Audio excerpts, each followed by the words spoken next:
Гледайте мача Сърбия срещу Англия на 16 юни, неделя от 22:00 на живо по БНТ 1.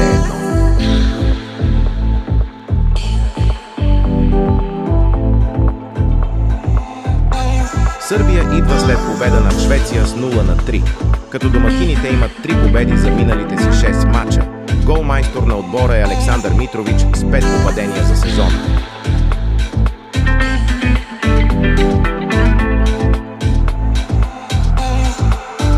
Англия претърпя загуба с 0-1 от Исландия. Те имат общо 4 победи за последните си 6 гостувания.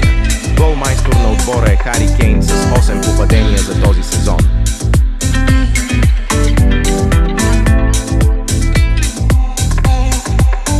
Базирано на статистиката ни очакваме победа от Англия.